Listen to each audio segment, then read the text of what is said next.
Okay, again, we were talking about the scope of certification. So here also, in concordance with the ISO, you know that in the scope you should include the site. So the site, you should include the site and the details. So you should include all the premises, the tanks, the loading, the unloading bays, okay?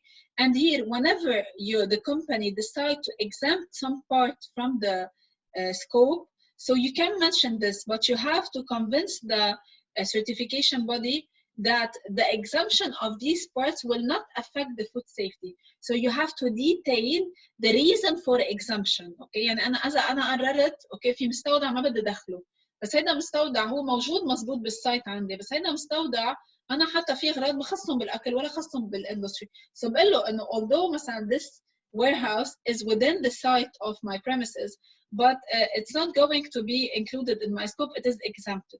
And I should inform the certification body prior to the certification audit about this.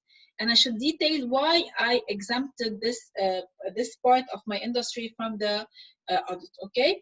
So this is very important, and it's very important to mention in this site, in the part side of the scope, all the parts that you are going to identify. هلا, in case you exempted parts, okay, from the scope, and then later on the certification body will feel as if you are using the certification to give a hint that all your industry is certified, automatically this can result in immediate withdrawal of the certification. يعني إذا أنا كذبت وقلت لهم هيدا مستودع ما هو مستودع باكج وما خصه بالأشياء اللي عم نشتغلها، وبعدين أنا طلعت قلت إنه my industry or the premises is fully certified without mentioning إنه exempted this part. So بحق لهم يسحبوا مني يعملوا withdrawal للcertificate، بحق لهم يسحبوه مني إذا أنا ما خبرتهم. Okay, so exempted part must not be promoted as being covered by the certification. ما بحق لي إذا أنا لأنه رح نشوف we can exempt the product, we can exempt part, we can exempt equipment, we can exempt line. يعني أنا إذا أنا عندي 10 products، إذا 5 منهم هلا قلت لهم they are exempted for the time being okay of the scope، برجع أنا بعمل دعاية مثلا بمرق فيها 10 items وبخلص فيها إنه ملاحظة كل منتوجاتنا هن SQF certified، automatically بيسحبوا مني السيرتيفيكت لأنه أنا okay I promoted all the products as if they are certified, which is not the case. هيدا الشيء كتير مهم بالSQF إنه you have the right to exempt, but if you will إذا في عملت exemption، إذا شلت حيلا شيء من السكوب you cannot give a hint that it is certified. Okay, نفس الشيء لكن بالسكوب we include the site, and number 2 we include the products. Okay, so you mentioned all the products that you are going to apply for the certification. You can also here remove some products. So if approved by the certification body, you can make a product exemption. But again, they mentioned the same sentence that if you are going to promote all the products as if they are certified, which is not the case, they can withdraw the certificate. Okay, so this is related to the products. Now we will pass to the stages of audit. So we have 2 stages. We have what is called desk audit, and we have what is called site audit. So desk audit, it's an audit, it's the first type of audit that is going to be conducted. It's an audit basically for the documentation, to make sure that all the documentation meet the requirement. In case we conduct the desk audit and we figure out that the company is not ready, we don't go ahead with the site audit. يعني the desk audit should prove that the company is fully ready for being awarded the certificate. In this case, we go ahead for the site audit. Is a desk audit فرجنا في non-conformities, they have to solve the problem, they have to complete their documentation, and then I start the site audit.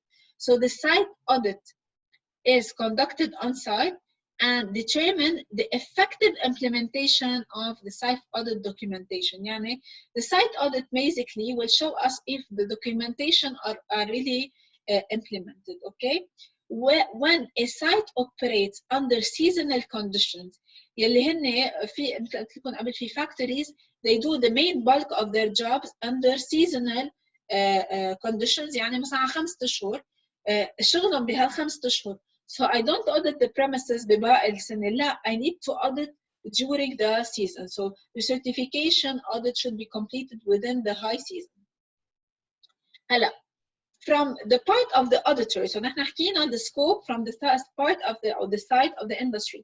What about from the side of the auditor? The auditor should also prepare himself by identifying the scope of the audit. يعني, what I'm going to audit. So he should, first of all, read again the scope of certification and make sure if all the exemptions were approved and if there is any exemption.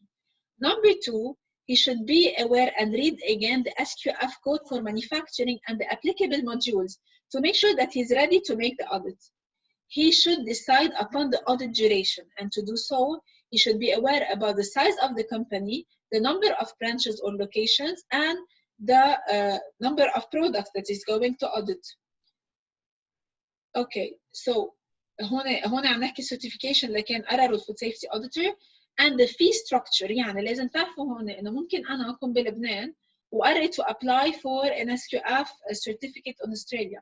So here we need to consider not only the fee of the SQF certificate, we need to consider the travel time, the report writing, any kind of cost. Okay, في costs كتير بيتاخدوا, accommodation تبعيته. Okay, so هول كلهم I need to take them into consideration. Once the audit scope is agreed, هالاudit scope لكن هن الكومباني بتعمل scope, certification body بتعمل scope, and then they agree on one scope. And once agreed on the scope, they cannot change it anymore because the audit will be conducted according to the scope. The audit duration guide. So we have a specific guide according to the SQF code to define the audit duration. So the audit duration can be influenced by many factors. First of all, the scope of the audit. Okay. Number two, the size of the site, the products, and the people flow. The number and complexity of product lines. How many lines do I have? If I have a risky product, تعرفوا قد ايه بده audit وقت اكثر من السمبل برودكت. اللو ريسك برودكت ما بده كثير audit وقت. Okay, so excuse me, the more the product is a risky product and subjected to high risk, the more this will request a number of days of the audit. The complexity of the SQF system and documentation and the design. If the company has a complex system where we have maybe interconnection between the lines, the level of mechanization and labor intensiveness. Okay, if it's more automated or it's more relying on manpower. The ease of communication with company personnel. If it's really easy to communicate with them, we need to consider the language spoken. يعني إذا عندي أنا موظف بنغلاديشي وواحد أثيوبي وواحد سريلانكي, it's not easy to communicate with them.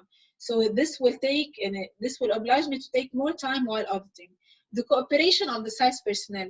Are they really cooperative or لا, or they're trying to hide something? So the more they are trying to hide issues, the more this will request time. دكتور, yes. إذا في كذا برانش لنفس الكومباني بده يعمل auditing لكل الكومباني لكل برانشز صح؟ أكيد. بس documentation إذا كانوا عن جد the branches they are dealing with the same products, documentation can be the same. يعني إذا هو عنده the same line of tomato paste and do the two different branches, documentation and they are the same, بس on-site auditing لازم ينعمل مرتين. Okay. These two tables are showing us how we consider the duration of the audit. So first of all, we have a duration table for the desk audit, and we have a duration table for the site audit. Okay, so duration table for the desk audit, it depends. If the site is employing less than 10 people, in a very small company, so half day will be enough for the audit of the desk audit. يعني the audit of documentation نص نهار will be enough. إذا كان all the other manufacturing sites لأن أكيد أكثر من 10 أشخاص, so بدنا نهار desk audit. Okay.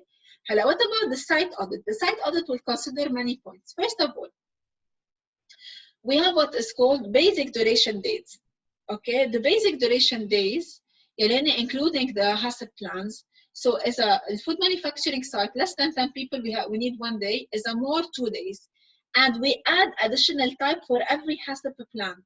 So 0.5 half day per additional 5 HACCP plans. يعني أنا مثلا let's say عندي company فيها 9 أشخاص يعني بدي نهار وعندهم 3 products، عم بقول أنا كل 3 HACCP plan بنص نهار، يعني هو بدهم نهار ونص.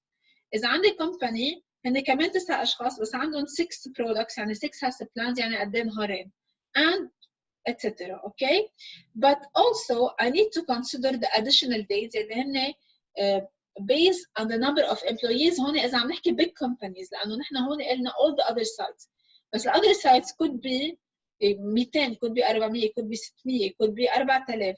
so كل ما تصير company كتير كبيرة كل ما بيزيد عدد الأيام and also based on the size of the site لأنه كل ما يكون السايت كتير كبير كل ما بده وقت أكتر. So we have a specific formulas used by the auditor that can take into consideration all the aspects to decide on the audit days. وأكيد بتعرفوا إنه the audit dates will reflect what the fees. The more they will take time to audit, the more they will ask for a higher price.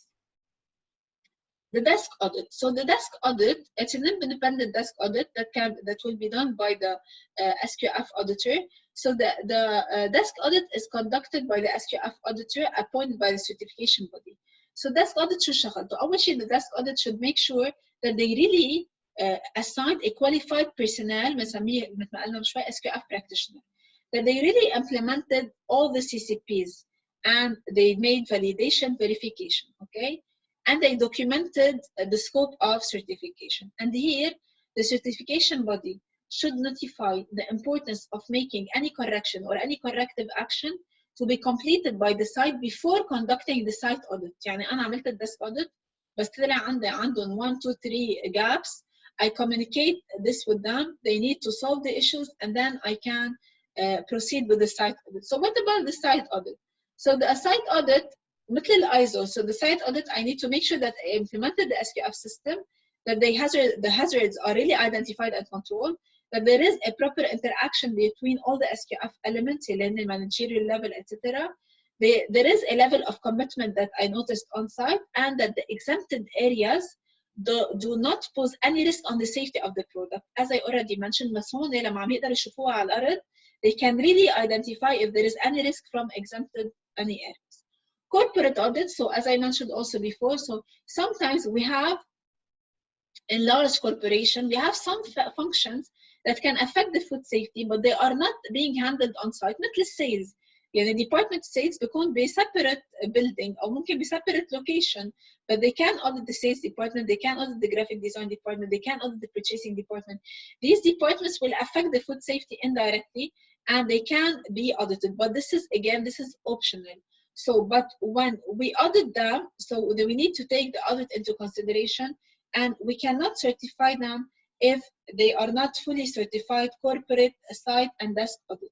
Seasonal production, so again, they need to consider seasonal production, especially in industries doing seasonal type of activities. So they should keep documentation and record of all the seasonal production. System elements, so when we go on site, we need to make sure that we are auditing all the systems. يعني we need to make sure that they have a food safety policy, management responsibility, management review, complaint management, food safety management system, controlling their documents, records, food legislation, GMP, food safety plan. They have an approved supplier program, product release, validation and effectiveness, verification and monitoring, corrective action and preventive action, internal audit, product identification, product traceability, withdrawal and recall, food defense plan, allergen management for food manufacturing, and allergen management for pet food manufacturing, if this is the case, and training programs. So most of these points are in common with the ISO, except the food defense plan here. It's in addition the allergen management programs, and the ISO they are within the category of chemical contaminants. Here we have specifically these elements. So all these elements are mandatory. We can have some extra elements يعني not mandatory بنسميهم مرات NA not applicable, بس هول كلهم they are mandatory. So non-conformities, we have 3 types of non-conformities. So the auditor made the audit, and now we figure out that we have 3 types of non-conformities. We have what is called a minor non-conformity.